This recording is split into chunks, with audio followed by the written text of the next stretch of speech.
Welcome to the African History Network show right here on 910 AM, the Superstation, the Future Radio.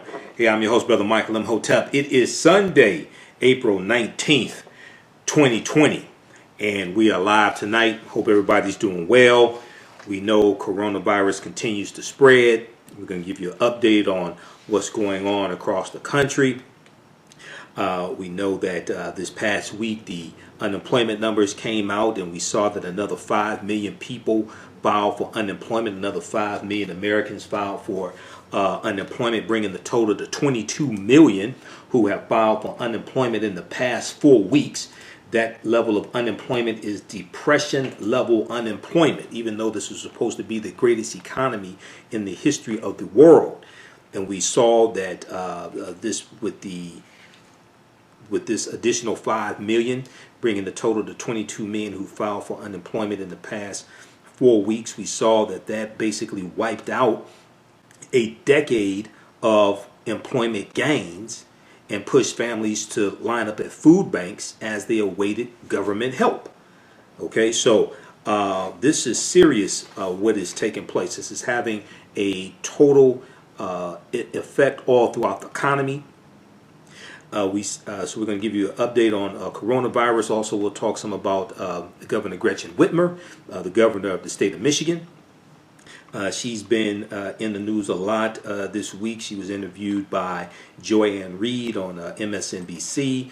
We saw this past week you had a lot of people who were up at the state's capitol in Lansing, Michigan, protesting her stay-in order. A lot of those idiots are going to end up getting coronavirus.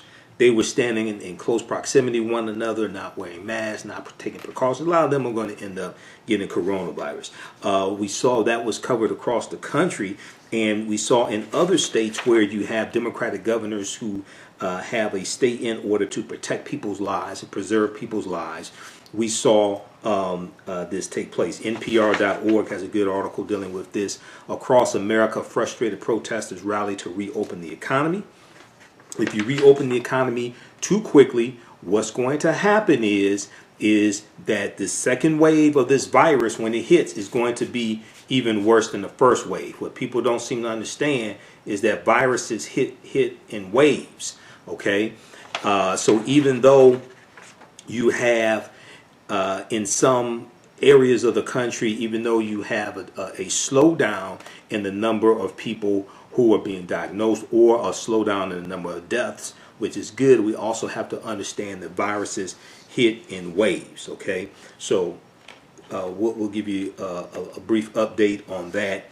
And then also Colin Kaepernick. Colin Kaepernick's Know Your Rights Camp launches a COVID-19 relief fund. He's still doing some great work, even though he's still being banned by the NFL. Yes, he won his lawsuit, but still, even though he had a tryout, he still has not received an offer. But Colin Kaepernick's Know Your Rights Camp launches COVID-19 relief fund. We'll talk some about that as well, because a lot of celebrities are stepping up. There was an article I posted today on my Facebook page, Michael Imhotep, Imhotep, that dealt with the Reverend Al Sharpton passing out masks, as well as giving away food. Okay, he gives away, Reverend Al Sharpton gives away masks and food to residents in need. Amsterdam News has an article dealing with that. And we know that you can listen to Reverend Al Sharpton's radio show, Keeping It Real, Monday through Friday, 1 p.m. to 4 p.m. right here on 910 AM, the Superstation WFDF in Detroit. And we've heard Reverend Al talk about the giveaways that they're doing also to help out with this. So we see celebrities pitching in various ways across the country.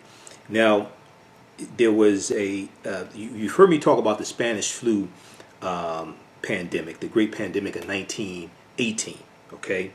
And I did a separate broadcast during the week, maybe about a month or so ago or before that, because I've been studying coronavirus for going back to late January, I've been studying coronavirus going back to late January. I just start studying it in the past month or so. No. So I saw this coming.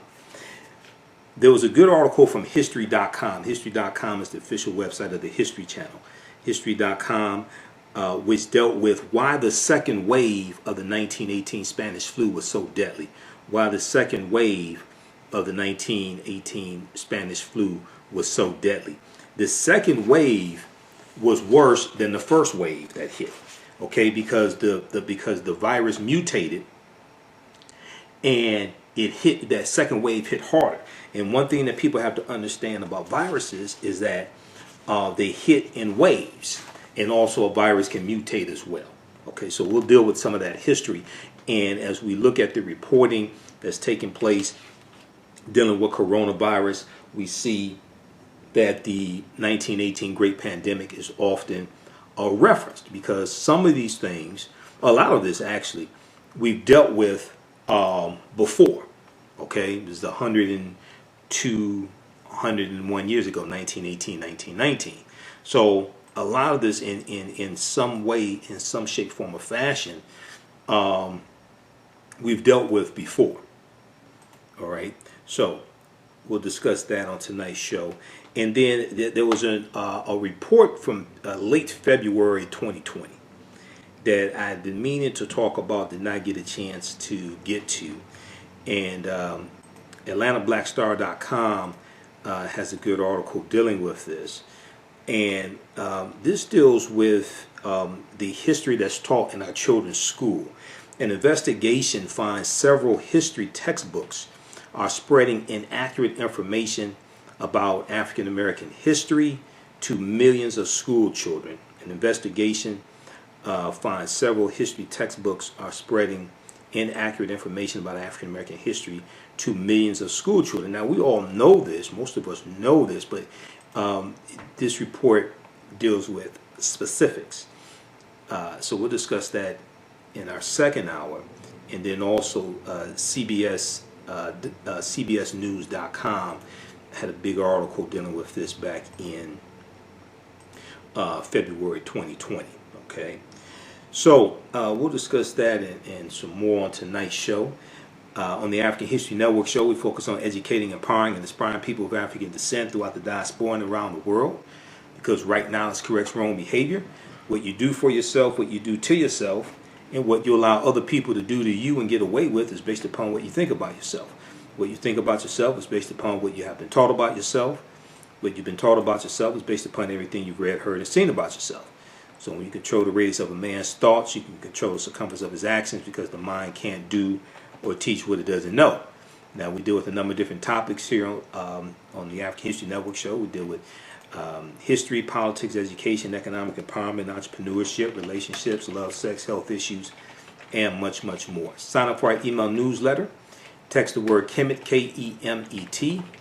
Text the word Kemet, K-E-M-E-T, to 22828 to sign up for our email newsletter. Also, visit our website, AfricanHistoryNetwork.com, AfricanHistoryNetwork.com, and you can sign up for our email newsletter there as well. If you like this type of information, you can donate to the African History Network, paypal.me/TheAHNShow, paypal.me/TheAHNShow, or through Cash App, $TheAHNShow through Cash App, $TheAHNShow through Cash App. Okay. All right. So follow us on our Facebook fan page, The African History Network, The African History Network, and then also on you can also watch us on 910 AM Superstation's Facebook page as well, 910 AM Superstation on Facebook.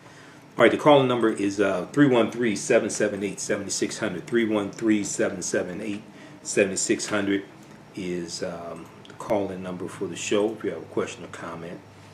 So I want to deal with the overview of some things that happened this past week, and dealing with COVID-19, and then we're also going to talk about Colin Kaepernick as well, because that's a really good story dealing with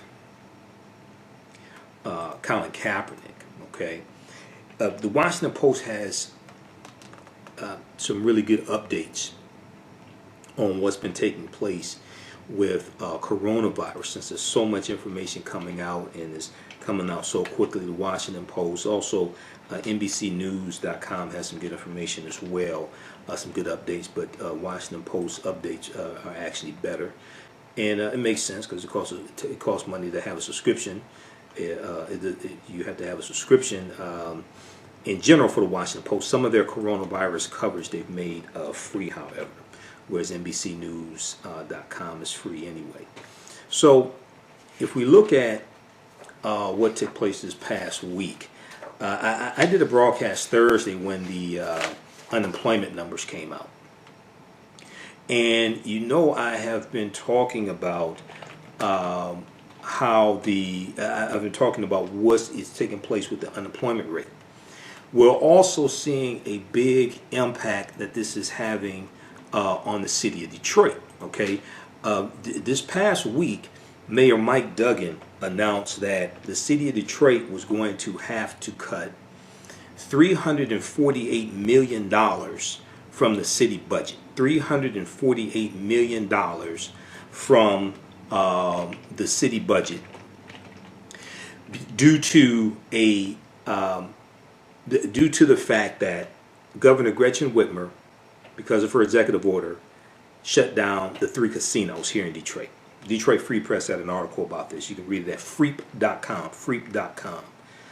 And the 3 casinos, Motor City Casino, MGM Grand, and Greektown Casino, pay in total $600,000 a day on average in taxes to the city of Detroit. $600,000 a day in taxes to the city of Detroit. Well, since the casinos are shut down, they don't have the revenue coming in each day, so they're not paying the taxes to the city. Therefore, the city has to cut back on its budget. So the city of Detroit has to cut $348 million from the city budget. They're cutting back on hours of some hourly employees. They're cutting back on contractors, various contracts with vendors of the city of Detroit. So this right here is having a huge impact across the country, and we're going to continue to also see millions more filing for unemployment as well. CNBC.com had an article a few weeks ago that estimated that up to 47 million people were going to have to file for unemployment. Up to 47 million people, up to 47 million Americans will be unemployed. We're at 22 million in 4 weeks. We're at 22 million in 4 weeks. Okay, so look for the numbers to come out again this Thursday. All right, so if we look at the update from the Washington Post, we see that we're at about 2.4 million people around the world who have coronavirus. Now, the U.S. is number one with almost 760,000 reported cases. And we also see worldwide you have about 165,000, 166,000 reported deaths. Okay, and then worldwide you have about 3.8 million, almost 3.9 million reported cases of people fully recovering as well from coronavirus. When we look at the U.S., we see almost 760,000 reported cases. We see almost 41,000 deaths in the U.S. The death toll keeps increasing. So, you have a lot of people who try to compare it to the flu. It's much more contagious than the flu. It spreads. It's more lethal than the flu. It's more contagious than the flu. But also, you have people say, oh, thousands of people die from the flu each year. Okay, so my question would be, how many people have to die from coronavirus before you start really taking this seriously? We're at 40,000 in the U.S. How many people have to die before you start taking it seriously? Doesn't it make sense to take it seriously early to reduce the number of people who die? I mean, that would be the logical thing to do. Okay, the people who try to compare it to the flu and talk about how many people die from the flu each year, right? It's probably safe to assume that nobody close to them has died from the flu. Because if somebody close to them had died from the flu, like a child, a parent, an aunt, an uncle, they probably wouldn't be so cavalier with other people's lives if somebody close to them had died from the flu. So we're at 40,000 total deaths in, let's see here, in the U.S. We're looking at Johns Hopkins. We have 700 and almost 760,000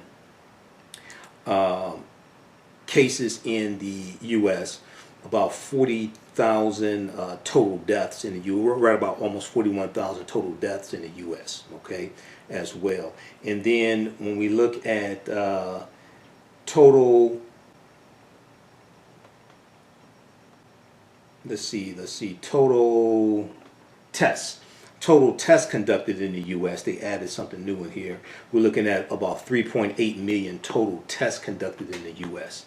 Let me go back. I want to go back and look at something. I want to look at the total number of people recovered.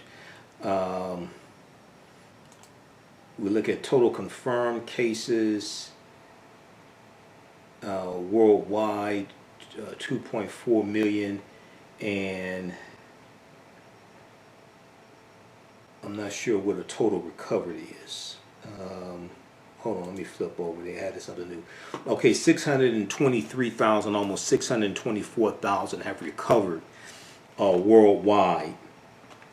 And in the U.S., we're at 70,000, almost 71,000 that have recovered from this as well, worldwide. I mean, in the U.S., almost 71,000 have recovered in the U.S.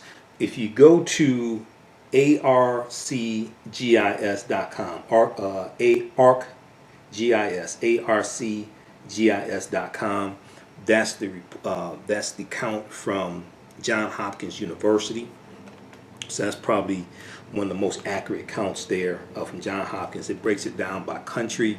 It shows you the total for the world, etc. So you can check that out. Okay, we're coming up on a break. You can give us a call, 313-778-7600, 313-778-7600 is the call-in number if you have a question or comment. Listen to the African History Network show right here on 910 AM Superstation, Future Radio. I'm Michael Imhotep. We'll be back in a few minutes. Welcome back to the African History Network show right here on 910 AM Superstation, the Future Radio. Hey, I'm your host, Brother Michael Imhotep. It is Sunday, April 19th, 2020, and we are live. You can give us a call, 313-778-7600. 313-778-7600 is the calling number if you have a question or comment. So I want to do a recap of what's been going on, give you some updates on what's been going on with coronavirus. Then we'll talk a little bit about the unemployment numbers that came out this past Thursday, with 5 million more people filing for unemployment, and that brings the total to 22 million people who filed for unemployment just in the past 4 weeks. Okay, and then also we're broadcasting on my YouTube channel, Michael Imhotep, IMHOTEP, on YouTube, so you can watch us there as well. Okay, if we look at the updates from the Washington Post. Now, for some reason, Donald Trump held a press conference today, on Sunday, and he talked for about 90 minutes. I don't know why, I guess. And a lot of this has to do with him, because, see, the press conference started about an hour and a half late. And a lot of this has to do with him wanting to preempt 60 Minutes and getting the prime time. Okay? So there's some real problems with him.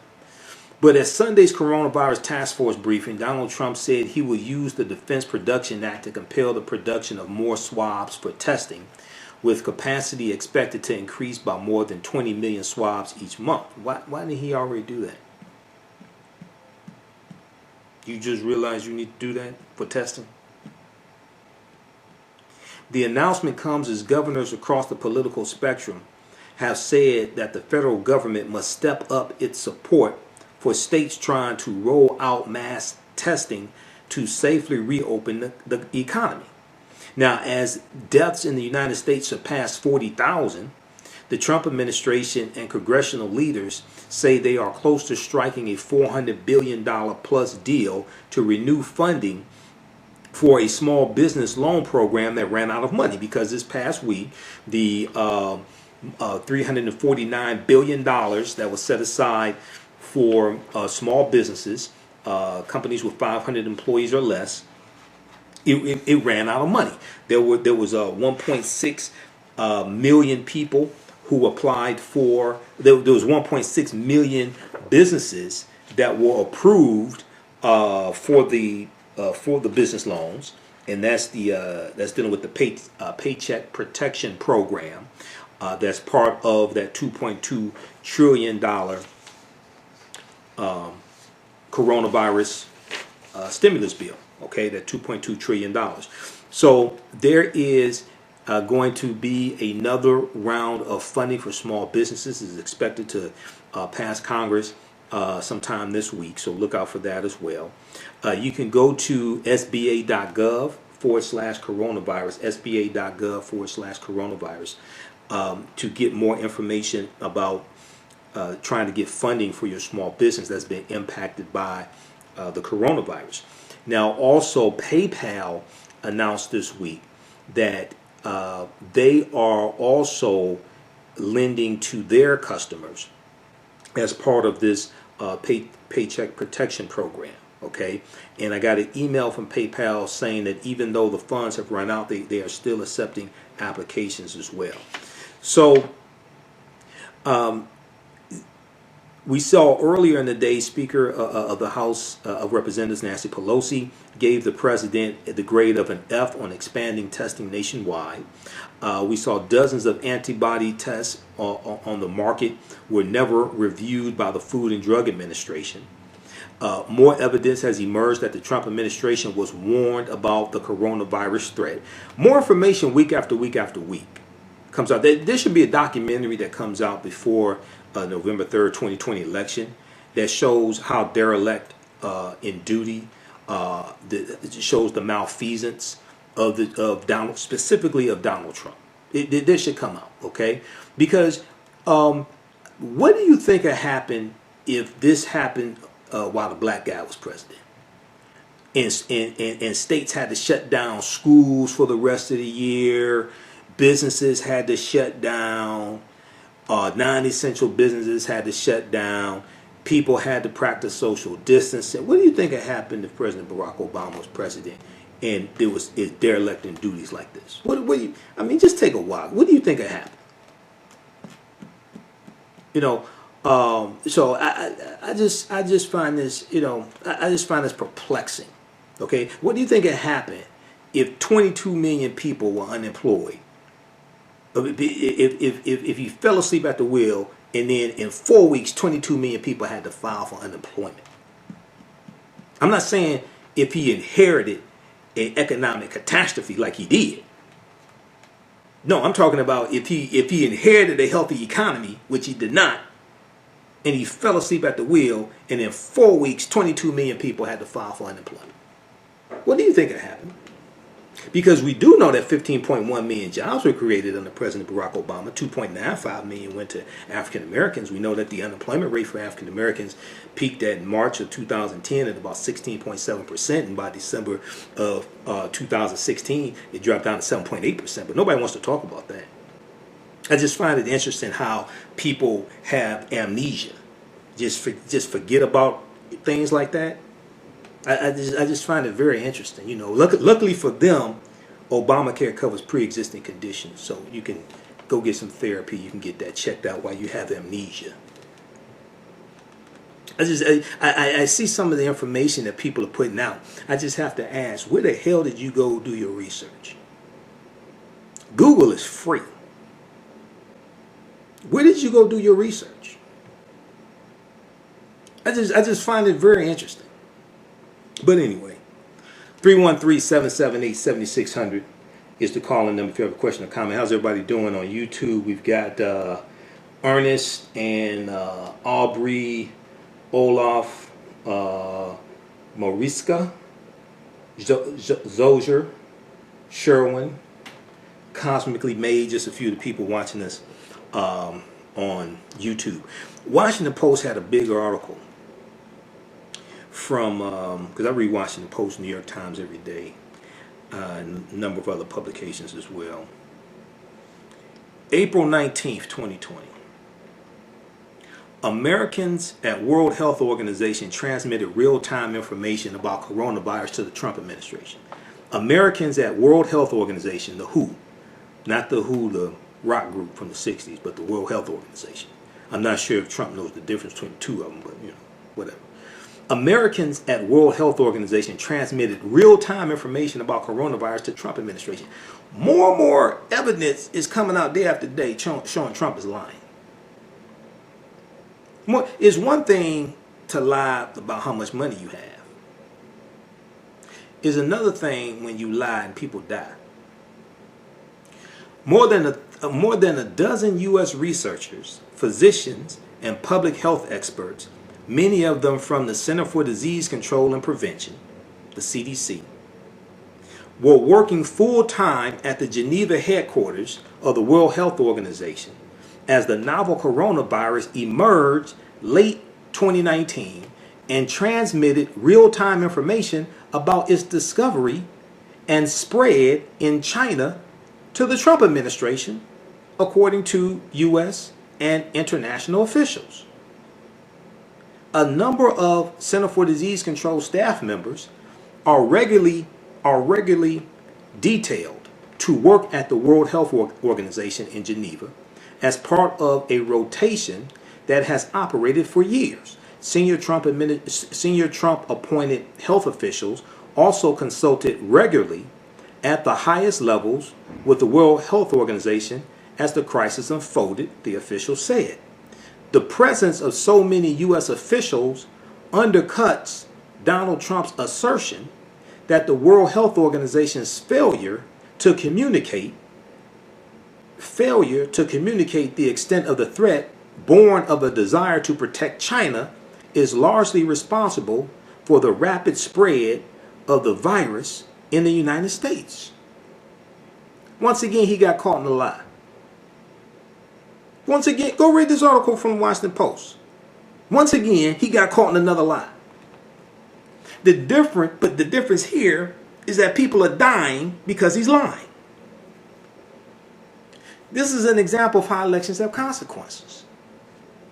This is what happens when you have somebody incompetent in leadership. So the administration has also sharply criticized the Chinese government for withholding information. But Donald Trump, who often touts a personal relationship with Chinese President Xi Jinping and is reluctant to inflict damage on a trade deal with Beijing, appears to view the World Health Organization as a more defenseless target. He's looking for a scapegoat because he's guilty.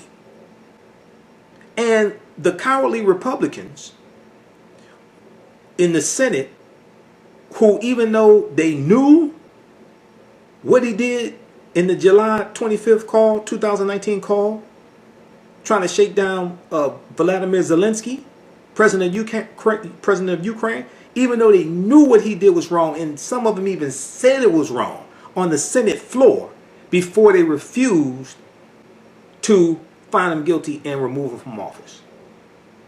If they had removed him from office then, Mike Pence would have become president. Even though Mike Pence is horrible, he's more responsible than Donald Trump.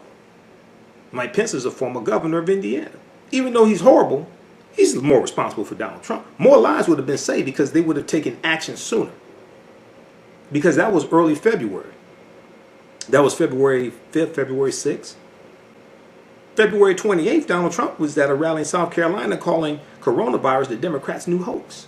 He still wasn't taking it seriously. He had warnings going back to November 2019, December 2019, January 2020, early February 2020. This is an example of how elections have consequences. So sometime this week, I'm going to do, so if, here on the African History Network show, when they had the March, when we had the primaries here in Michigan, so that was March 10th, if I remember correctly, Tuesday, March 10th. Joe Biden won Michigan, and I knew he was going to win Michigan. People thought Bernie Sanders was going to win Michigan. No, because you don't realize why Bernie Sanders won Michigan in 2016. The reason why Bernie Sanders won Michigan in 2016, very few people want to talk about this. Joanne Reed on MSNBC talked about this. There were about 85,000 Democrats who switched over and voted Republican because they were trying to stop Donald Trump. Most of them voted for then Governor of Ohio, John Kasich. Why? Because that election in 2016, that primary in Michigan, was on a Tuesday, as most primaries are. The day before, the last poll came out for the Michigan primary. John Kasich moved into second place behind Donald Trump. What's that little weasel's name? Little spineless guy. Ted Cruz. Senator Ted Cruz dropped down to third place. Ohio is next door to Michigan.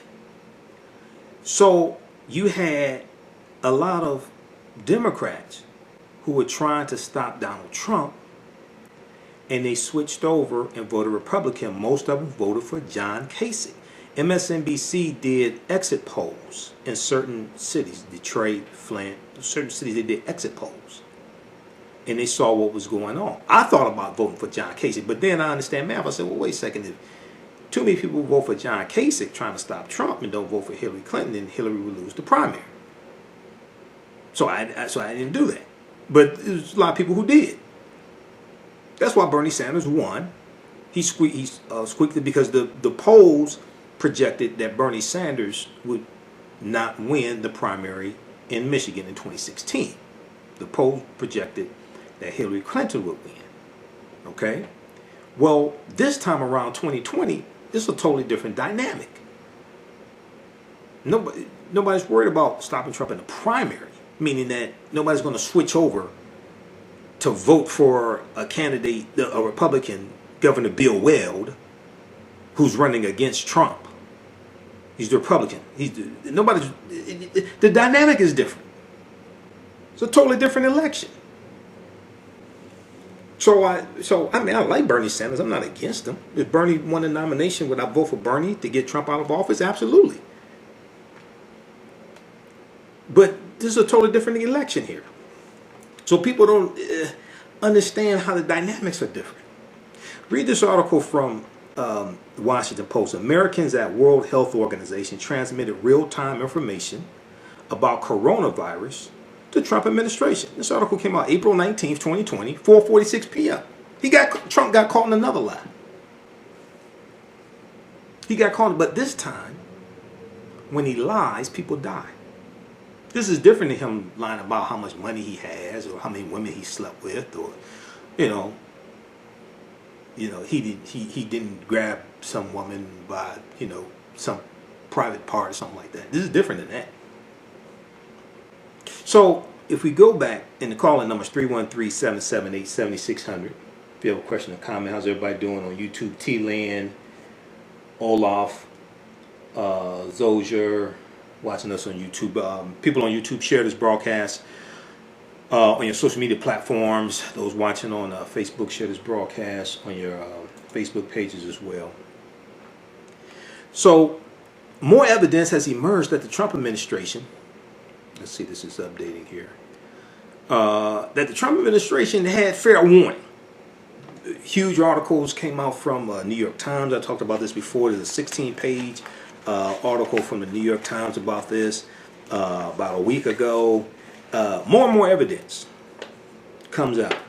He could have seen what was coming behind Trump's failure on the virus. He could have seen what was coming behind Trump's failure on the virus. This is from April 11th, 2020. Read that article. It's a 16-page article from the New York Times that goes through and breaks all this stuff down. Let's see. Let's go back to the updates here. Okay. So, a former director of the Food and Drug Administration under Donald Trump echoed calls for the federal government to amp up its support on testing, lamenting that states are largely on their own. This is what the governors have been crying. They say, wait a second, we need more support from the federal government. Donald Trump doesn't really understand how the federal government works. He just found out about the 10th Amendment this past week. The 10th Amendment gives states rights. That's part of the U.S. Constitution. He just learned about the 10th Amendment this past week. Nearly 60% of U.S. voters are worried more about the country reopening too quickly, according to a survey by NBC News. According to a survey by NBC News and the Wall Street Journal, than loosening restrictions slowly and potentially devastating the economy. Also, we saw that the director of the research unit at the Wuhan, China Institute of Virology has rejected the conspiracy theory that the virus originated in his lab. So those reporting. The U.S. intelligence agencies are investigating whether or not the coronavirus somehow was leaked out or somehow escaped from a lab in Wuhan, China. They're not saying or intimating or suggesting that it was created in the lab, but they're investigating whether or not experiments were being done or research was being done on the virus in the lab and somehow it escaped. Okay, NBC News has reporting on that as well. Go to NBCnews.com. You can check that out. I want to look at some earlier updates because I was looking at some things last night here. Okay, so, and we're coming up here on a break in about 10 minutes. We see that not only is coronavirus devastating the African American community, we see in the state of Michigan where 12% of the U.S. population, African Americans, 40% of the deaths, but also we see that Native Americans are being devastated by as well. Navajo Nation, with nearly 1,200 coronavirus cases, orders masks to be worn on the reservation. The Navajo Nation, which has been hit hard by the novel coronavirus, which has been hit harder by the novel coronavirus than any other Native American tribe, and there are about 566 federally recognized tribal nations. The Navajo Nation has been hit the hardest. They announced this weekend that it was ordering everyone on the reservation to wear protective masks when out in public to help fight the spread of the coronavirus. Issued by the Navajo Department of Health, the emergency health order for parts of Arizona, New Mexico, and Utah comes as 1,197 tribe members have tested positive for coronavirus as of Saturday, April 18th, according to the tribe and the Navajo Area Indian Health Service. There have been 44 deaths among members, with an average age being 66. You can check out WashingtonPost.com. They have some reporting on this as well. We see that the coronavirus is devastating group homes, retirement homes, things like this. Group homes for disabled adults grapple with the spread of coronavirus. Charles Barkley says the coronavirus pandemic is a wake-up call for the African American community. With the coronavirus pandemic infecting and killing African Americans in the United States at a disproportionately high rate, basketball legend Charles Barkley said on Saturday night, April 18th, that the health crisis is a wake-up call for him and the African American community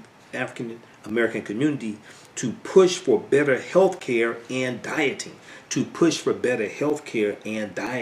Charles Barkley on CNN's The Color of COVID said, this thing is divided.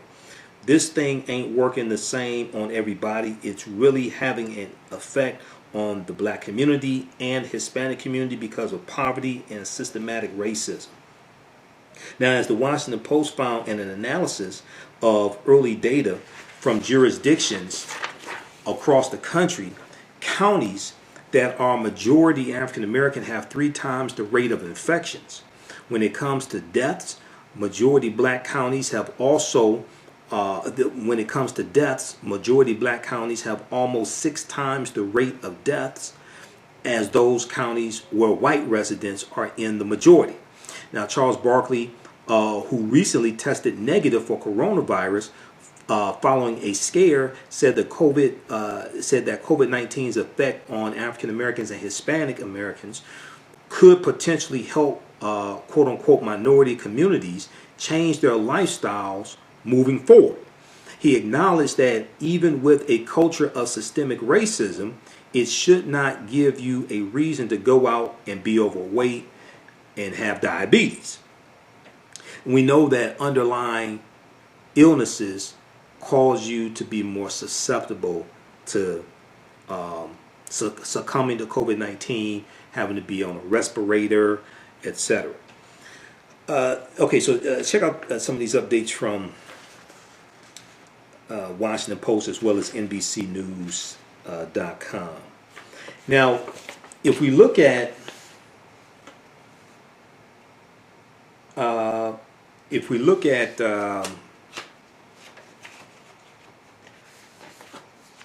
let's see here. I want to look at what happened this past week with unemployment. So around 5 million more people filed first-time unemployment claims this past week as the coronavirus pandemic continues to devastate the job market in every sector of the economy. The staggering weekly number comes as Donald Trump weighs plans to pull back on the social distancing measures that have shuttered businesses across the country and to reopen parts of the economy as soon as May 1st. Now, state-mandated lockdowns have choked vast parts of the once booming economy, kicking a total of 22 million people off work and launching the nation into the worst crisis since the Great Depression. And let's see, let's look at the NBCnews.com has a good article from April 16, 2020. 5 million more people filed jobless claims last week, bringing total to almost 22 million in 1 month. If we look at Washington Post has an article also from April 16th. U.S. now has 22 million unemployed, wiping out a decade of job gains. U.S. now has 22 million unemployed, wiping out a decade of job gains. So we see that if you watch MSNBC, CNN, you see long lines of people in food lines, in their cars waiting at food banks. People have never gone to food banks before, having to go to food banks. The United States has not seen this level of job loss since the Great Depression. And the government is struggling to respond fast enough to the deadly coronavirus health crisis and the widespread economic pain it has triggered. Layoffs are mounting in nearly every sector as businesses have been forced to close in an effort to stem the spread of COVID-19. Many companies that remain open report a huge drop in sales.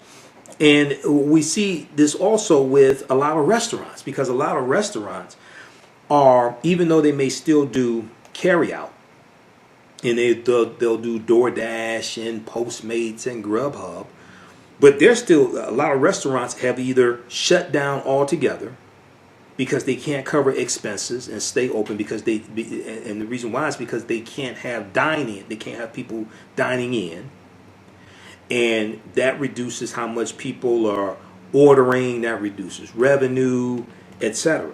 So last week, I think it was last week or week before, in the state of Michigan, I heard a statistic that 1/3 of restaurants in the state of Michigan, it was expected that they would not survive the downturn in the economy due to coronavirus. They're largely talking about white restaurants. What do you think is happening to African American restaurants? in general. You may have some that are still surviving, but there's going to be a lot of African American restaurants in the state of Michigan and across the country that are not going to survive. There's going to be a lot of African American owned businesses that are not going to survive this. Okay, we're coming up on a break here in a few minutes. 313-778-7600 is the call-in number if you have a question or comment. 313-778-7600 is the call-in number if you have a question or comment. Also, if you want to donate to the African History Network, you can do it through Cash App, $ TheAHNShow, through Cash App, $ TheAHNShow, through Cash App, or through PayPal, paypal.me/TheAHNShow, paypal.me/TheAHNShow. So, new data show manufacturing production cratered in March 2020 by the most since 1946. New data shows that manufacturing production cratered, declined, dropped off in March 2020 by the most since 1946. And new home construction saw the biggest decline in nearly 40 years. Read this article from Washington Post. U.S. now has 22 million unemployed, wiping out a decade of job gains. That decade of job gains, that started under President Barack Obama. You remember the black guy that Donald Trump wants to blame for everything? You remember him? Yeah. That started under President Obama. That was wiped out this past week. The job gains that started back in 2010 have basically been wiped out in 4 weeks under this jackass. Think about that. The job gains that started in 2010. We saw when the March job numbers came out. So the job numbers come out the first Friday of each month. The first Friday of April, job numbers came out for the month of March 2020. The U.S. economy lost 701,000 jobs in the month of March. That ended 113 consecutive months of private sector job growth. 113 consecutive months of private sector job growth came to an end under the unstable genius Donald Trump. That started back in 2010 under President Barack Obama. Nobody wants to give him credit. Okay. So, let's check out the rest of this article. Yeah, we're coming up on a break here. And then the $349 billion Paycheck Protection Program, we saw that ran out of money this past week. It was announced Thursday morning. It's basically out of money. NBCnews.com has an article, Small Business Loan Program ran out of money within minutes, some banks say. Small Business Loan Program ran out of money within minutes, some banks say. Much of the $350 billion in the Small Business Administration's Emergency Coronavirus Relief Fund was effectively spoken for within the first minutes of launch, according to senior banking executives. Now, one of the people who wrote this article was Stephanie Ruhle. Stephanie Ruhle used to work for Deutsche Bank. She worked in the banking industry for about 15, 16 years. She's on MSNBC. She knows her stuff. A JP Morgan Chase senior banking executive said, quote, "We didn't even get through the first 5 minutes of applications. We didn't even get through the first 5 minutes of applications." Let me know how much time we have before the break, JT. The bank received over 60,000 applicants for the Paycheck Protection Program within those first 5 minutes. The bank, JP Morgan Chase, received over 60,000 applicants for the Paycheck Protection Program within the first 5 minutes, a senior executive at Chase said. When funds ran dry after less than 2 weeks, only 27,000 loans had ultimately been made. That's from Chase Bank. Now, it was a total of 1.6 million loans that have been made. From that $349 billion for small businesses, 1.6 million loans were made. I want to know how many applied, and I want to know how many African American owned businesses got loans. Okay, because I haven't been able to find that out. I want to know in total how many people applied, and I want to know how many African American owned businesses got loans, and also I want to know how many African American owned businesses applied as well. So after reports revealed details about which companies had been successful in securing emergency funding, small business owners across America were angry about having never made their way to the front of the line. So you had banks that were still looking for guidance from the government, from the Small Business Administration. You have about 1,800 banks and credit unions across the country who are working with the Small Business Administration on this.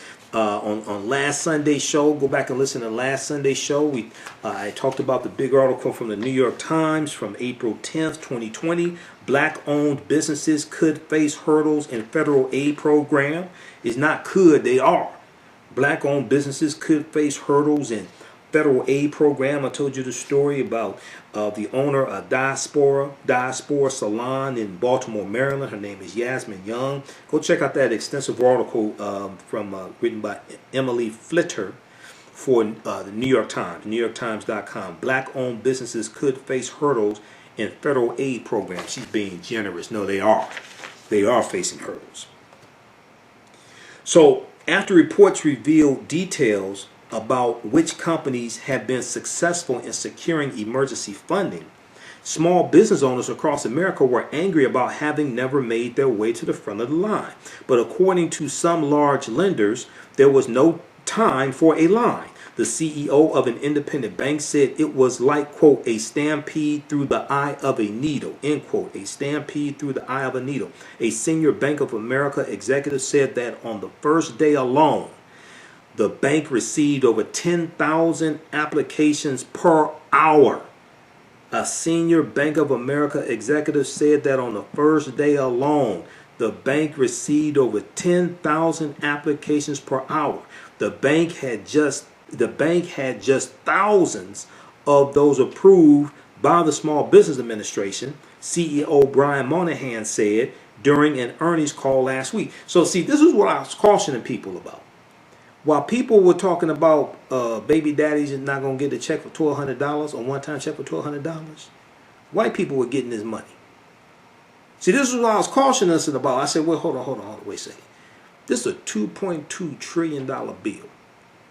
The stimulus portion, the individual stimulus checks, $1,200 and $500 for children, that's only $290 billion. You got about $2 trillion left over. So see, this is what's, there's a difference between a millionaire mindset and a poverty mindset. You got $2 trillion worth of opportunity, and other people are getting this money. While we're talking about a one-time stimulus check for $1,200, and the other thing was, and we're going to break here, I said also, when you file for unemployment, if you can get through, and once the website stopped crashing, things like this, a lot of people have been getting unemployment. We saw 22 million that filed already, right, across the country. You also get an additional $600 a week for up to 4 months from the federal government unemployment. 600 times 2 is $1,200. You listen to the African History Network show right here on 910 AM Superstation, the Future Radio. I'm Michael Imhotep. We'll be back in a few minutes. Welcome back to the African History Network show right here on 910 AM Superstation, the Future Radio. I'm your host, Brother Michael Imhotep. It is Sunday, April 19th, 2020. And we are live. Hope everybody's doing well. You can give us a call, 313-778-7600. 313-778-7600 is a calling number if you have a question or comment. I was chatting with the people on YouTube during the break. Watch me on my YouTube channel, Michael Imhotep, IMHOTEP on YouTube.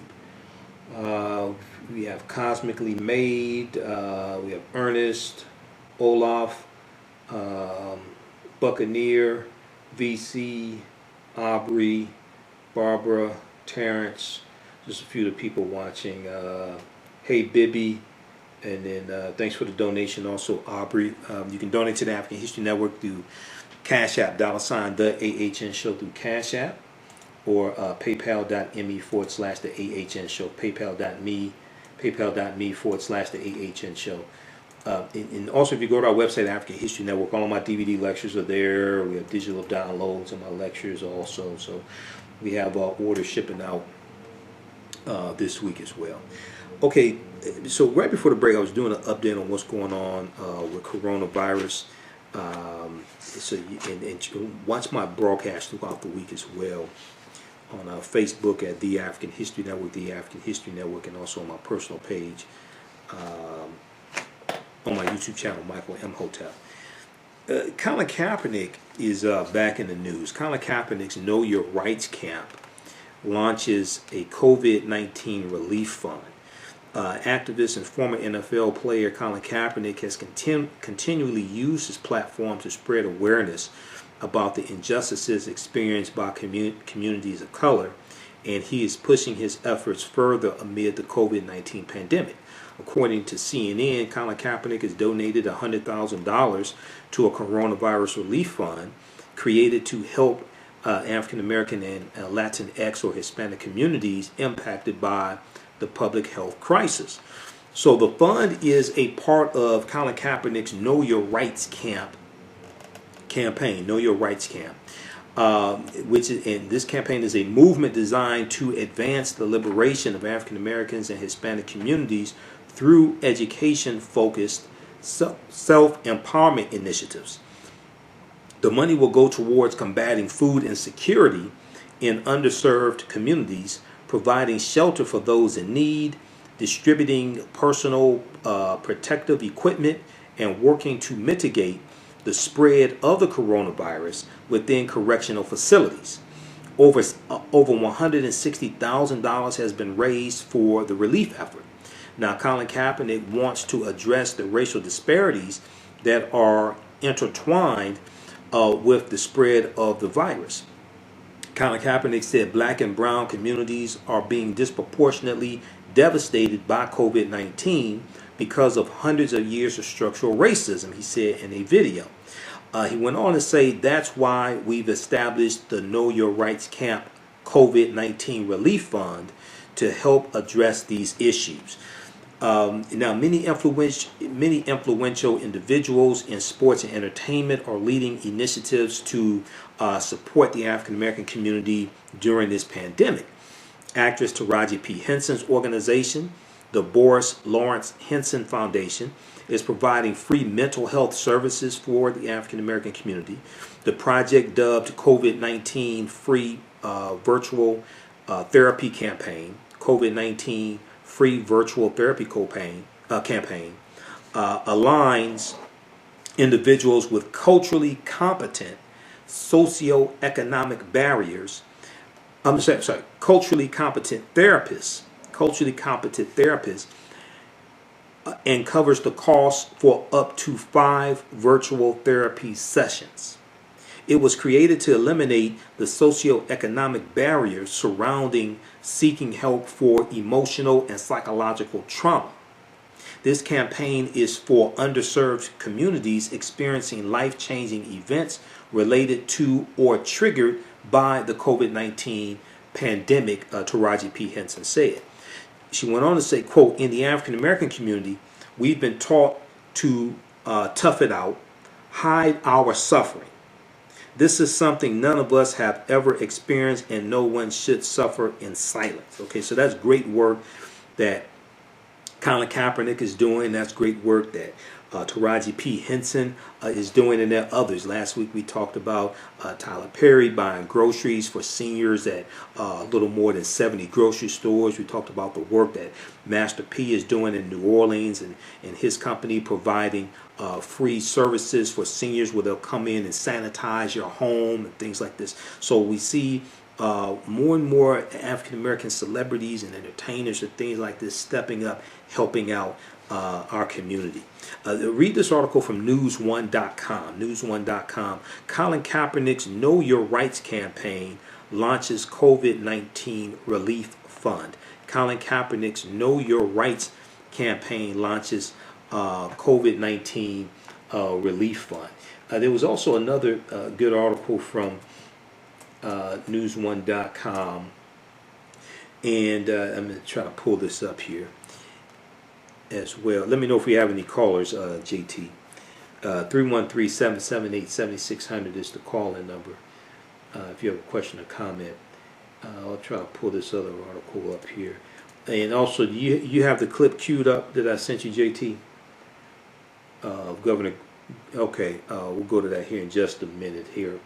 Governor Gretchen Whitmer was interviewed by Joy Ann Reid on MSNBC to talk about the impact that coronavirus is having in the state of Michigan. Governor Gretchen Whitmer is the governor of the state of Michigan, for those that don't know. Also, she talked about the protest that took place, I think it was this past Wednesday, took place in Lansing, Michigan, which is the capital of the state of Michigan. Let's go to that clip here.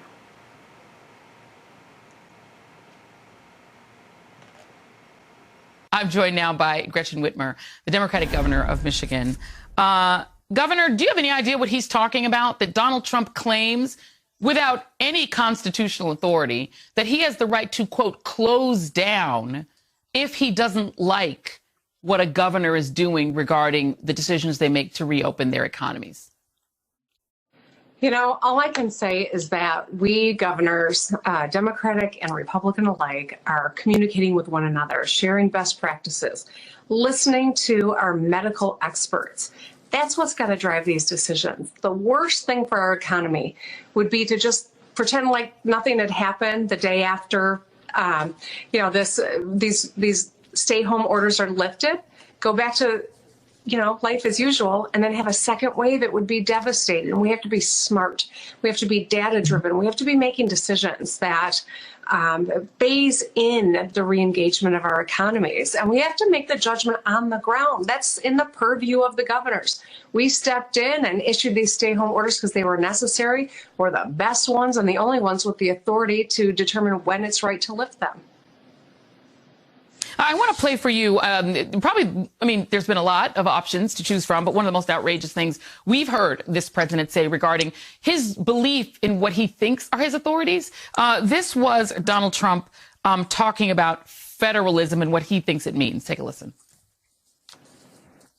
We're letting the governors do in their states pretty much what they want. We have a thing called the Constitution, which I cherish, number one. And as you know, I want the governors to be running things. They can't do anything without the approval of the President of the United States. When somebody's the President of the United States, the authority is total. And that's the way it's got to be. The authority is total. Governor, he says we're letting the governors pretty much do what they want. He says the governors need to be running things through him. He says the governors can't do anything without the approval of the President of the United States, and says that his authority is total. That is not an old clip of Hugo Chavez. That is Donald Trump. What do you make of his belief that he is essentially your boss?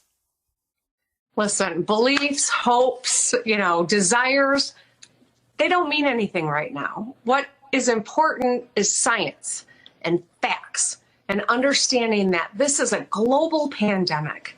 We need to stop pitting one another against each other, whether it's the WHO or it is the nation's governors or it is the president of another country. Right now, all of our energy needs to be focused on fighting COVID-19 as the United States of America, on behalf of every American in this country, no matter what state they live in. That's the kind of leadership that we need. That's the kind of leadership that I think we're seeing at the state level across the country. We governors have incredible authority, incredible responsibility, and we are the ones who are going to determine when it is right to open up economies within our states. And let me tell you this, every one of us is eager to do just that, but we have to be smart. We can't put people's lives in danger by going too fast or not making decisions based on our ability to test, which is still not where it needs to be. Our ability to trace people with COVID-19, our ability to ensure that our hospitals have the PPE that we need. The federal government has an important role, to be sure. They can be helpful on all of these metrics to put us in a position where we can start to think about responsibly and safely re-engaging our economies. Yeah, I want to show you some video from today. This was a protest on a Michigan street. I believe it happened earlier today. And these were people who are protesting the stay-at-home order that you, as governor, with the authority to do that, issued in your state. And hopefully we can show that on screen now. Some of these people were flying not just Trump MAGA flags, but also Confederate flags. Here is what Nicole Hannah-Jones wrote about that. We're just waiting to get that video to roll, but we'll roll it as soon as we have it. And what Nicole posted is, ask yourself, what do Confederate flags have to do? There it is. There's the video. What do Confederate flags have to do with protesting a stay-at-home order? And why do the same people who fly Trump flags also fly flags honoring the side that fought to preserve slavery? We know Michigan has a complex history regarding what former slaveholders, where it was one of the places they went to after the Civil War was over. But what do you make of the fact of people flying Confederate flags on your streets to protest a stay-at-home order that's meant to save their lives? It wasn't really about the stay-at-home order at all. It was essentially a political rally, a political statement that flies in the face of all of the science, all of the best practices, and the stay-home order that was issued. You know, this looks like a lot of people, and it felt like a lot of people, but in the bigger scheme of things, Michigan's a state of 10 million people, the vast majority of whom are doing the right thing. Our hospitals have stepped up, our nurses, our doctors, the average citizen who's staying home or is contributing in some way to help people on the front line. That's the story of really what's going on here. This group, this small group of people that came together without masks on, who were passing out candy and with bare hands to children, who were congregating together, who were, brandishing their weapons, who were having, posters of being anti-choice. I mean, this was a political rally. It was a political rally that is going to endanger people's lives because this is precisely how COVID-19 spreads. And let me just add one more thing. The cars were blocking one of our hospitals, so an ambulance literally wasn't able to get into the bay for 10 minutes. This is the kind of behavior that extends the need for stay-home orders, that spreads COVID-19, that overruns communities, and this is precisely the worst thing that could have happened today. I'm all for people having a difference of opinion. If people are angry, and I know there's a lot of angst and people are feeling it and they want to direct it at me, that's fine. I can take it. But showing up and being this irresponsible is not just endangering their own lives. It's endangering all of our first responders and our ability to meet the needs of the people of this state who are all trying to do the right thing.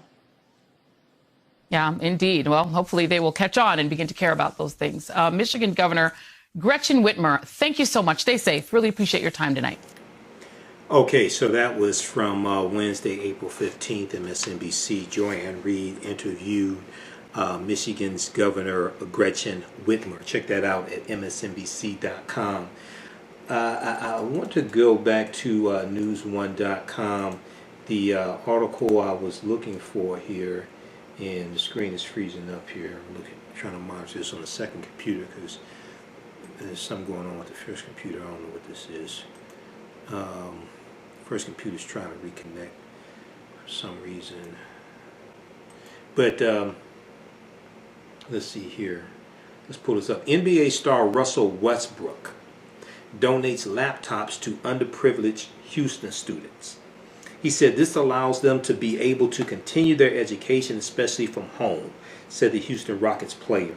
So as schools across the country transitioned to virtual learning amid the coronavirus pandemic, the digital divide among students has been pushed to the forefront of a national conversation.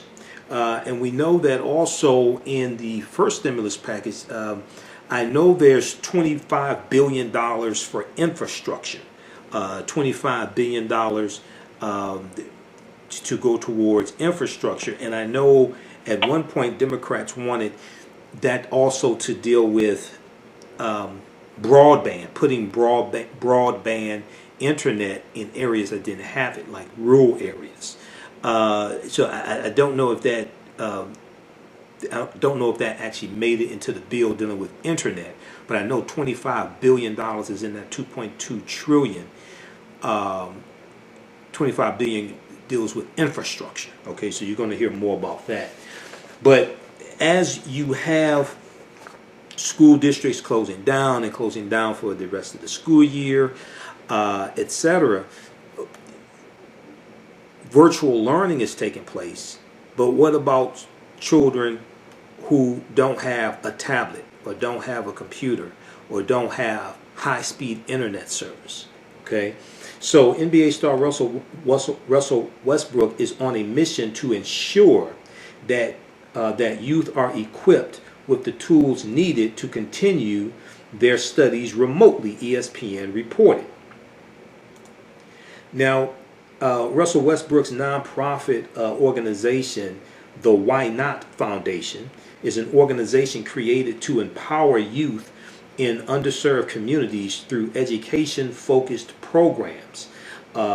His organization joined forces with CompUDOPT,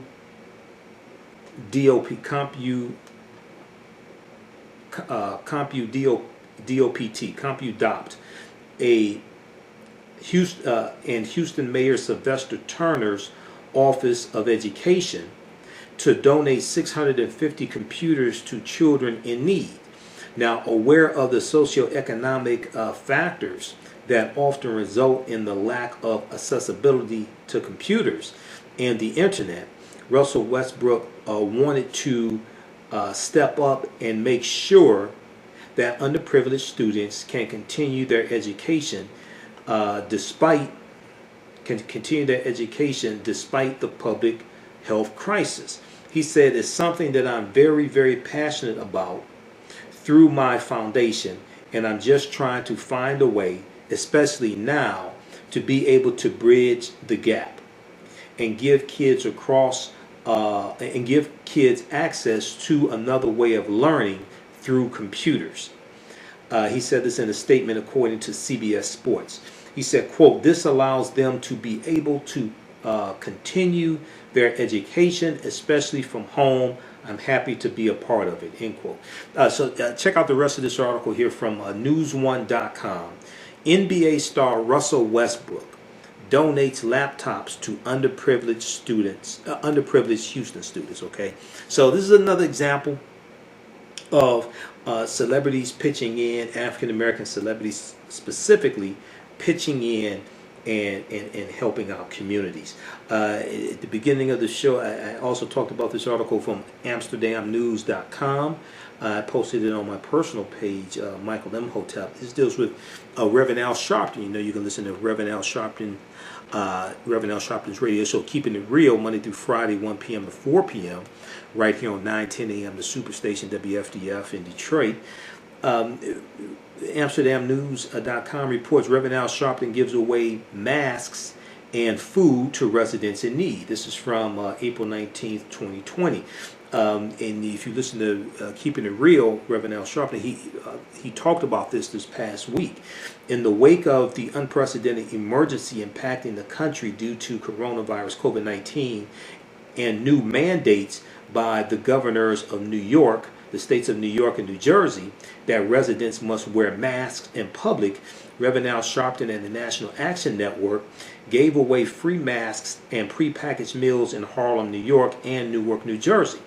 Reverend Sharpton said, quote, "Inner city residents must follow this mandate to ensure public health and safety, and we are going one step further by giving away masks to those who need it most. In times of stress and struggle, we all need to support one another," he said. Now, the masks and food were given away at the National Action Network's House of Justice in Harlem, New York, and at NAN's Tech World, TECH Tech World in Newark, New Jersey's Clinton Hill section by Pastor Steffi Bartley. Pastor Steffi Bartley. Check out this article from AmsterdamNews.com. Reverend Al Sharpton gives away masks and food to residents in need. Okay, all right. So you have a lot of people pitching in, doing their part, doing what they can as we navigate throughout this crisis. Now, if we go back and look in history, oh, I'm sorry, yeah, that's right, we did go past the break, sorry. All right, we're coming up on it, well, we're past the break. 9:10 a.m. the Superstation, Future Radio, the African History Network Show. I'm Michael Imhotep. We'll be back in a few minutes. Welcome back to the African History Network Show right here on 9:10 a.m. the Superstation, Future Radio. I'm your host, Brother Michael Imhotep. It is Sunday, April 19th, 2020. And we are live. Hope everybody's doing well. So in the first hour, I gave an update on what's going on with coronavirus. I also talked about some things going on here in the state of Michigan and the city of Detroit as well. And Governor Gretchen Whitmer, we know, has been interviewed, has been doing a number of media interviews in national media. She was interviewed by Joanne Reed Wednesday, April 15th, but she was also interviewed by Reverend Al Sharpton on Politics Nation this weekend as well. So check that out also. It was either the 18th or 19th. She was interviewed.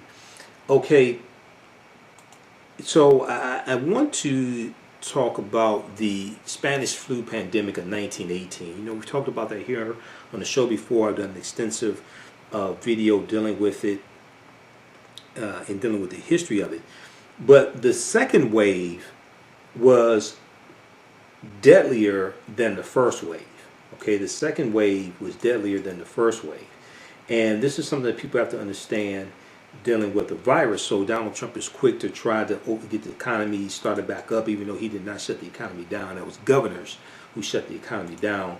And governors have a right to do that based upon the 10th Amendment of the U.S. Constitution that he has not read. Okay. However, the scientists and the experts and the virologists like Dr. Anthony Fauci and Dr. Birx and others are cautioning against trying to open the economy up too soon, because they understand that viruses come in waves. So even though you may have one period of time where it appears things are subsiding, the virus hasn't gone away. Okay, so if we look at this, history.com is a really good article dealing with why the second wave of the 1918 Spanish flu was so deadly. Why the second wave of the 1918 Spanish flu was so deadly. Also, incidentally, DetroitNews.com has another good has a good piece also dealing with the 1918 Spanish flu in Detroit and the impact it had on Detroit. 100 years ago, when the Spanish flu ravaged Detroit, 101 years ago, 101 years ago, when the Spanish flu ravaged Detroit. And that is from April 4th, 2020. So check that out at DetroitNews.com. But the horrific scale of the 1918 Spanish flu pandemic is hard to fathom. The virus infected 500 million people worldwide. 500 million people worldwide. It's like 1/3 of the world's population at that time, if I remember correctly. And it killed an estimated 20 million to 50 million victims. Some estimates are up to 100 million that were killed. Okay? Now that's more than all of the soldiers and civilians killed during World War I combined. That's more than all of the soldiers and civilians. That 20 million to 50 million. That's more than all of the soldiers and civilians killed during World War I combined. Now, while the global pandemic lasted for 2 years, 1918 and 1919, the vast majority of the deaths were packed into 3 especially cruel months in the fall of 1918.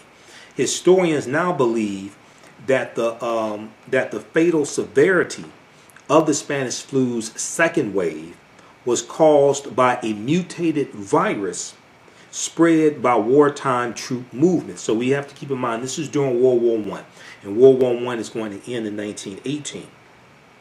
And because these men were in the war, because they were in close proximity to one another, it allowed the flu to spread much faster.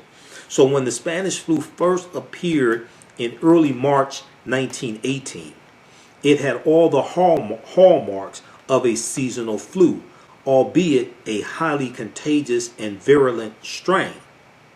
One of the first registered cases was that of Albert Gitchell, Gitchell, Gitchell. Albert Gitchell was a U.S. Army cook at Camp Funston in Kansas. And he was hospitalized with a 104-degree fever. Now, the virus spread quickly through the Army installation home to 54,000 troops. Now, by the end of the month, 1,100 troops had been hospitalized and 38 had died after developing pneumonia. So, as U.S. troops deployed en masse for the war effort in Europe, they carried the Spanish flu with them. Throughout the months of April and May of 1918, the virus spread like wildfire through England, France, Spain, and Italy. An estimated 3/4 of the French military was infected in the spring of 1918, and as many as half of British troops were infected.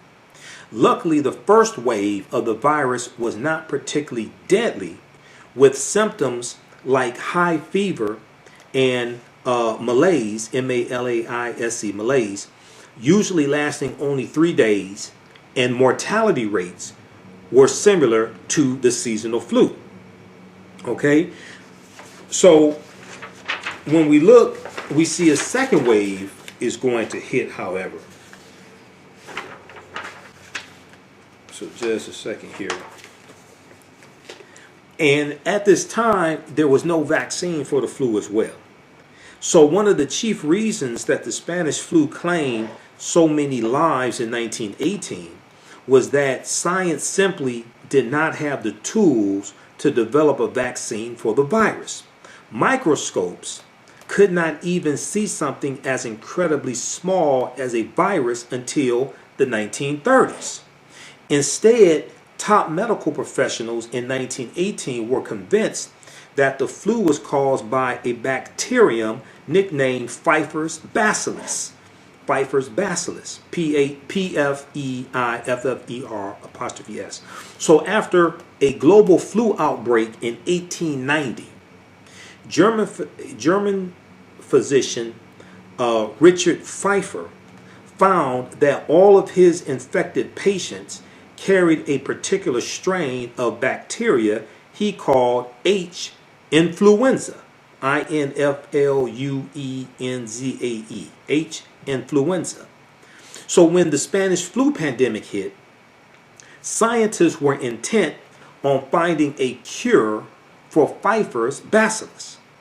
Millions of dollars were invested in state-of-the-art labs to develop techniques for testing for millions of dollars were invested in state-of-the-art labs to develop techniques for testing for and treating H. influenza, all of it for naught.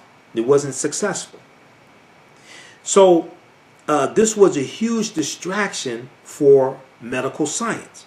By December of 1918, the deadly second wave of the Spanish flu had finally passed. But the pandemic was far from over. A third wave erupted in Australia in January 1919 and eventually worked its way back to Europe and the United States.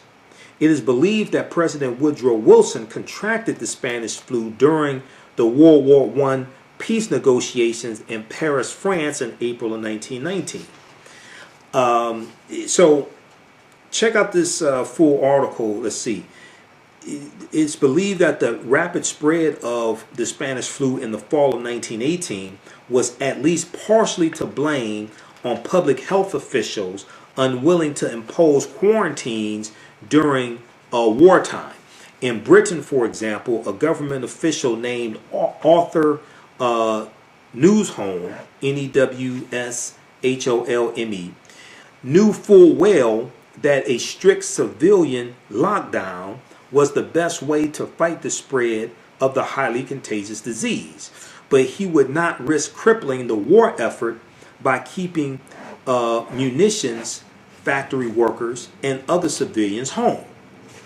Okay, so when we go through and look at this, we see a lot of these things happened before. They were wearing masks, they were wearing surgical masks, they practiced social distancing. Here in the U.S., practiced social distancing, stopped shaking hands, closed down businesses, closed down schools, canceled church services, canceled public events. Now in Philadelphia, there was a big parade that they didn't cancel, but in San Francisco, but there was one in, I think, St. Louis that they did cancel. So we saw that different cities, just as today, different cities in different states, different governors in different states are handling coronavirus differently. We saw the same thing back during 1918 and 1919.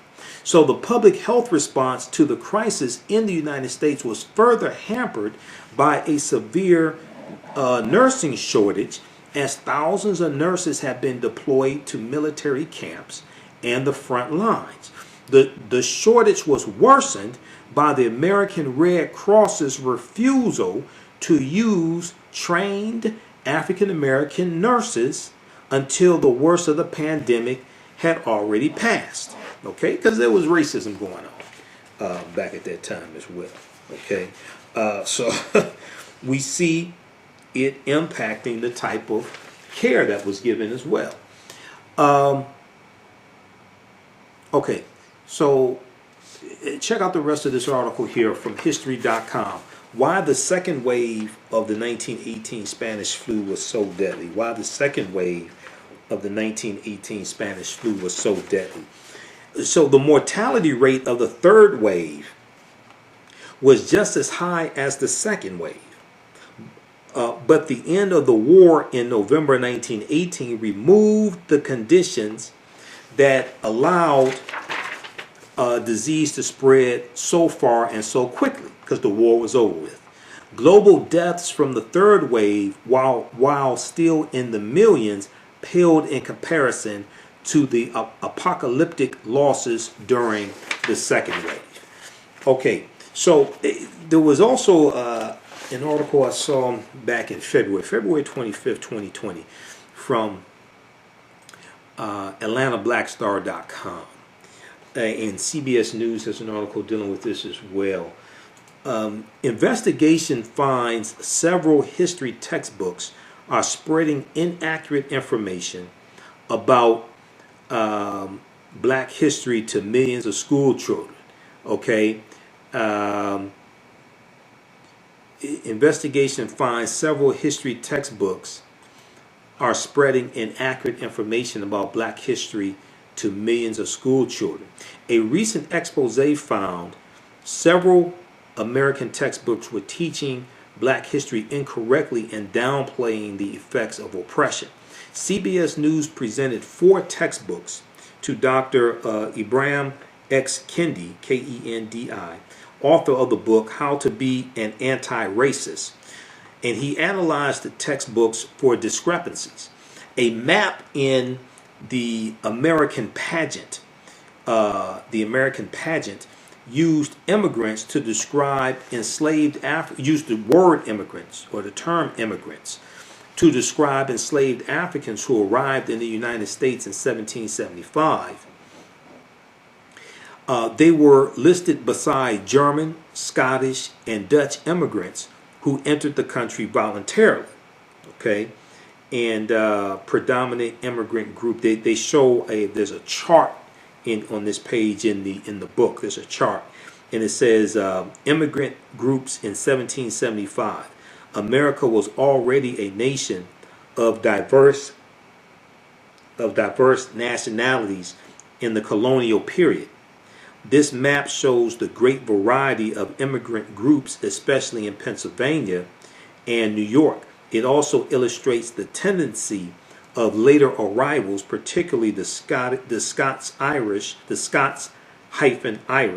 to push into the back country. And they have a legend here, and it shows Dutch and English and Welsh and Germans and things like this, the Scottish, and it shows where they went in the U.S. And then it says predominant immigrant group, and also lifted are Africans.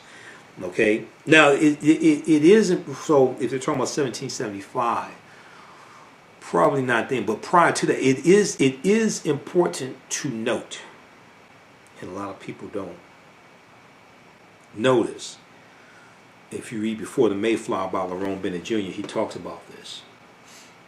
There were documented cases of people of African descent voluntarily coming here in the 1600s, especially the early 1600s, going into the colonies, entering into indentured servitude, and coming out of indentured servitude, acquiring land, acquiring indentured servants, some of them white, some of them black. Okay, there are cases of that. Okay, because the way slavery evolves in the 13 colonies is different than how we think it evolved. Because in 1619, codified slave laws didn't exist in any of the 13 colonies. So when those 29 Africans are on the White Lion slave ship, the English pirate ship, the White Lion, and they're traded for supplies and food and water at Point Comfort there in Virginia. Chattel slavery and codified slave laws don't exist in any of the 13 colonies. The first colony to have codified slave laws is going to be Massachusetts in 1641. They come to Virginia in 1661. They're hitting the different colonies at different times. The way that many of us have been taught or mistaught about slavery in this country is that this system just evolved in all the colonies at the same time. That's not what happened. And if you read, especially chapter 2 of Before the Mayflower by Lerone Bennett Jr., he really lays this out there and shows the progression of it. So, if we look at this article from AtlantaBlackStar.com, Dr. Kendi said, quote, to refer to them, referring to Africans again as immigrants, insinuates that they chose to come. The African people who were almost totally forced to come and certainly did not want to come to the United States in chains, end quote. Two editions of the book, one published in 2016 and the other in 2019, show this map. Now, Dr. Ibrahim X. Kendi, also took umbrage with the use of the term mulatto in the book, which is used to teach advanced placement history classes. The sentence in question also referred to the enslaved mothers of biracial children as the slave owners' mistresses. Okay,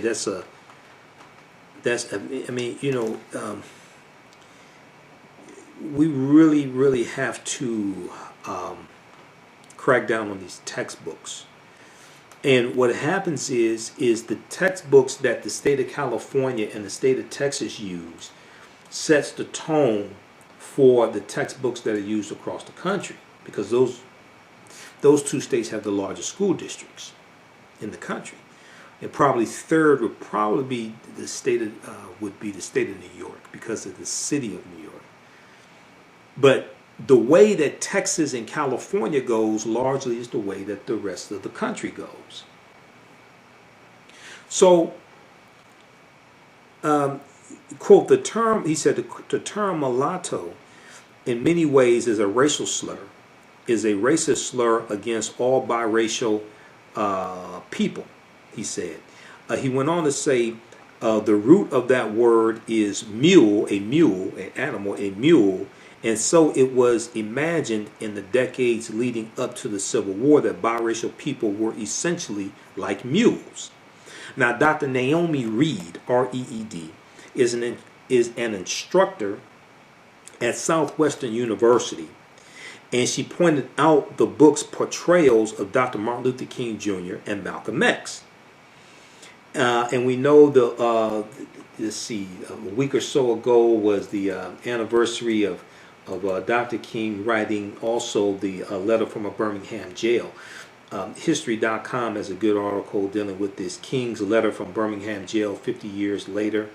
On his 50th anniversary, take a look back at a seminal text of the civil rights movement. Okay, this is an article from April 16th, 2013, updated April 31st, 2018, by Barbara Marazani for History.com. King's letter from Birmingham jail 50 years later. So Dr. Naomi Reed, going back to the article from AtlantaBlackStar.com, Dr. Naomi Reed, an instructor at Southwestern University, pointed out the textbook's portrayals of Dr. King and Malcolm X. She said, quote, Martin Luther King Jr. is sort of always colorblind. Peaceful resistance versus Malcolm X is always violent, militaristic, and radical. Dr. King, so a lot of people, I find this, a lot of people think that Dr. King wanted a colorblind society, which is not true. He just wanted people to be treated equally and fairly. He was proud to be black. Colorblind implies that something's wrong with your color, so let's pretend like it doesn't exist. That's not what he was advocating for. So she said, and so it almost sends a message that this is the right way. She said Martin Luther King is sort of always colorblind, peaceful resistance, versus Malcolm X is always violent, militaristic, and radical. And so it almost sends a message that this is the right way. Martin Luther King Jr. is sort of the right way. That's not the full picture of either one of them, Dr. Reed told CBS. The American Pageant, which is a textbook, the American Pageant is used to teach over 5 million students a year, according to Cengage, the book's publisher, Cengage. Now, Dr. Ibrahim X. Kendi said Texas history, quote unquote, Texas history, a book geared toward middle school students, explains slavery by stating, quote, some U.S. settlers brought slaves to Texas to help work the fields and do chores, end quote. Dr. Kendi highlighted the use of the word chore, C-H-O-R-E, chore, and argued it minimized the brutality of slavery. He says students, young people, have a very clean sense of what a chore is. That is something they have to do, but they don't like it. And I don't think we should describe slave labor as chores, Dr. Kendi said. Let me know if we have any callers, JT. He went on to say, quote, for many of these people, this wasn't a chore. For many of these people, this was not a chore that they did on the side after they finished their homework. This was something that they literally had to do all day long or else, end quote. So the omission or change of details have real consequences, according to a 2018 report from the Southern Poverty Law Center. So that 2018 report from the Southern Poverty Law Center is called Teaching Hard History, American Slavery. Teaching Hard History, American Slavery. And you've heard me talk about that a number of times before. You can go to splc.org, and search for Teaching Hard History, American Slavery. It's about a 56-page study that came out in February 2018 that documents how the history of slavery specifically is being mistaught in schools all across the country. It documents the ways it's being mistaught, and then it gives numerous ways to more correctly teach the history of slavery in this country. So the survey from the Southern Poverty Law Center, called Teaching Hard History, American Slavery, surveyed 1,000 high school seniors and determined that it determined that the high school seniors struggled with basic African American history. Only 8% named slavery as the primary cause of the Civil War. Only 8% named slavery as the primary reason why the Civil War was fought. And 68% did not know that the U.S. Constitution had to be amended to free enslaved people. Now, the Southern Poverty Law Center also interviewed over 1,700 teachers. These were social studies teachers that they interviewed, because I read the study. If you watch some of my broadcasts, I show you the study in the broadcast. But go to splcenter.org, splcenter.org, and you can download it there. So the study interviewed over 1,700 social studies teachers, and the majority of them, 58%, did not think the materials they used to teach slavery are adequate.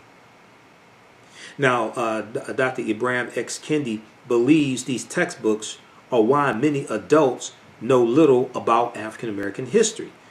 And so what happens is that when you learn all this misinformation in high school, if you don't come in contact with the correct information, you go through life ignorant of African American history. You operate based upon stereotypes, you operate based upon misinformation, and you don't really understand the history of African Americans and the impact that 246 years of slavery, decades of Jim Crow segregation, African people being stripped of our history, culture, language, spiritual systems, our names, things like this. You don't understand the full impact that that has had on African Americans, but you also, in turn, really don't understand what African Americans have contributed to this country as well. And so then, so the way people perceive groups of people influences how they think about those people. That influences who they vote for and policies they vote for and policies that impact perceived groups of people, whether it's criminal justice reform, whether it's dealing with prisons, whether it's dealing with legalization of drugs, whether it's dealing with a retribution or a restitution for slavery, whether it's dealing with properly funding schools or HBCUs, etc. This has a long-lasting ripple effect. So Dr. Kendi went on to say, reviewing these texts closely, now I can see why so many students get to college and they're like, why didn't we learn this in high school? I've heard people, I've had adults ask me information when they come to my lectures and things like this. I have adults tell me this. They didn't learn this stuff in high school. And Dr. Kendi said, because it isn't in these texts, this information is not in these textbooks. He said, quote, when we instruct our children, we should be instructing them in truth. When we instruct our children, we should be instructing them in truth. Check out this article from AtlantaBlackStar.com. AtlantaBlackStar.com. Investigation finds several history textbooks are spreading inaccurate information about black history to millions of school children. This is from February 25th, 2020 by Ashley Atwell for AtlantaBlackStar.com. All right, we're almost out of time here. If you like this type of information, you can donate to the African History Network, $sign the AHN Show through Cash App, $sign the AHN Show through Cash App, stands for the African History Network, or through PayPal, paypal.me/the AHN Show, paypal.me/the AHN Show. Also at our website, AfricanHistoryNetwork.com, AfricanHistoryNetwork.com. Click on the yellow donate button. You can donate there. You can set up for a recurring donation. Also, if you like, all of my DVD lectures are available at our website, including 6 principles of political self-defense, understanding how laws and policies impact the economic conditions of African Americans. And I'll be doing a broadcast in the next few days dealing with comparing the policies of Bernie Sanders to the policies of Joe Biden, and see whose policies will be more beneficial for African Americans. We know this past week. Bernie Sanders endorsed Joe Biden. We saw that Elizabeth Warren endorsed Joe Biden. President Barack Obama came out and endorsed Joe Biden as well. I did that broadcast back around March 10th or so when we had the primary here in Michigan, 2020, and dealt with those and also looked at Mike Bloomberg's policies. But since Bernie Sanders has dropped out now, we're going to revisit that and look at that, and then look at Joe Biden's policies and also look at a black agenda. Because Joe Biden's policies, a lot of his policies will be beneficial for African Americans. A lot of people have not looked at them, And we know that Donald Trump's policies are detrimental to African Americans, and he's consistently reversing policies President Barack Obama had in place that were beneficial to African Americans. We also see that, for instance, we saw that the Trump administration reversed the Obama administration's initiative to not renew federal contracts for privatized prisons.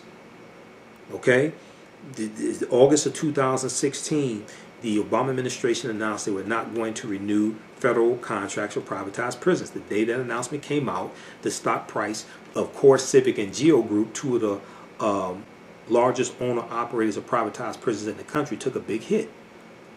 Well, we also know that they donated almost $600,000 to Donald Trump's presidential campaign, and their stock prices went through the roof when Trump was elected. And they also got big contracts to house migrants coming to this country. That's $1 billion industry, housing migrants as well. A lot of privatized prison companies have those contracts to house migrants, and they were losing money under the Obama administration because the U.S. prison population dropped to its lowest point in 20 years in December 2015 under President Barack Obama. We're out of time here. Also, check out Pew Research. They have the documentation on this dealing with prison populations. The prison population of African Americans in prison dropped from 40% down to 34% as well. But that's another conversation. So thanks for tuning in to the African History Network show right here on 910 AM Superstation Feature Radio on Michael Imhotep. What you do for yourself, what you do to yourself, what you allow other people to do to you and get away with is based upon what you think about yourself. Right now, it's correct wrong behaviors. Not over till we win. Wakanda forever. Stay tuned for Pastor Mo. We'll talk to you next week. Peace.